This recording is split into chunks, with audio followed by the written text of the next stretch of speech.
Numbers square cube അത് നമുക്ക് എടുക്കാം. 16 256 ക്യൂബ് 4096 17 289 49 13 4096 49 13 18 324 18 ആയതുകൊണ്ട് നമുക്ക് 8 64 4 അവസാനിക്കും 32. ഇത് അവസാനിക്കുന്ന ഒരു 32-ലാണ്.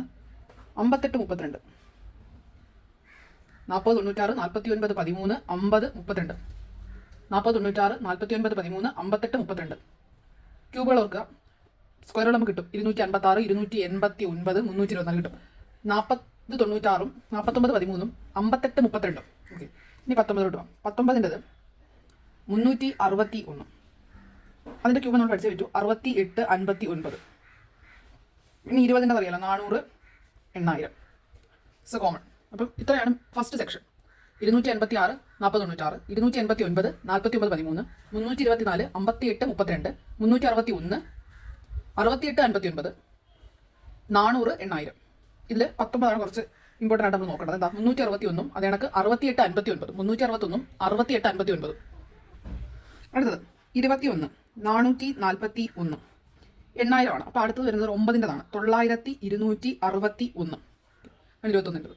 22-ൻ്റെത് 484. നമുക്ക് ഒറ്റയ്ക്ക് എളുപ്പമാണ്, പക്ഷേ ഇതിൻ്റെ ക്യൂബാണ് പ്രശ്നം. 10 64 8. ഓക്കെ, 23 അടുത്തത് 529. കാരണം 9-ൽ അവസാനിക്കും. 3 9 9-ൽ അവസാനിക്കും. ഇതിൻ്റെത് 121 67. 24 576. ഇതിൻ്റെ ക്യൂബ് നോക്കാം. 13 82 4 25 625 15 625 നമുക്ക് ഇവിടെ നമ്മൾ കുറച്ച് ഇതായിട്ട് വരുന്നതെന്ന് പറഞ്ഞാൽ 24 576. അതേ കണക്ക് തന്നെ 13 82 4. അത് നോക്കാം. കുറച്ച് extra information about some squares. കുറച്ച് സ്ക്വയറുകളുടെ നമുക്ക് എക്സ്ട്രാ നമ്മൾ അറിഞ്ഞിരിക്കണം. അതിന് ഒന്നാമതാണ് 26 എന്ന് പറയുന്നത്. 25 625 ആണെങ്കിൽ ഇത് 676 ആണ്. 27-ൻ്റെ നമ്മൾ 27-ൻ്റെ സ്ക്വയർ എന്ന് പറയുമ്പോൾ 77 × 27 നമ്മൾ ചെയ്യുന്നത് 27 3 × 9 ആണ്. അങ്ങനെ ഇവിടെ 3 × 9 അങ്ങനെ 1 9 1 9 3 9 വരും. സോ 3 9 വരുന്നത് കൊണ്ട് തന്നെ 27-ൻ്റെ സ്ക്വയർ എന്ന് പറയുന്നത് 9-ൻ്റെ ക്യൂബിന് തുല്യമാണ്. Which is equal to 729. 28-ൻ്റെത് 784. 29-ൻ്റെത് 841. This an extra information about some squares up to 29. ഇത് നമുക്ക് power up to 10. Power of 4 fourth power up to 10 10 വരെയുള്ള നമ്പറുകളുടെ ഫോർത്ത് പവർ. ഒന്നിൻ്റെ ദിവസം നമുക്ക് വിടാം. 2 4 60. 3 4 81. 4 4 256. 5 4 625.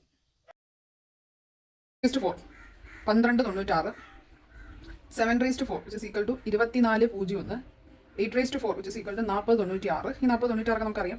9 4 which is equal to 65 61. ഇവിടെ നമ്മൾ അറിഞ്ഞിരിക്കാം.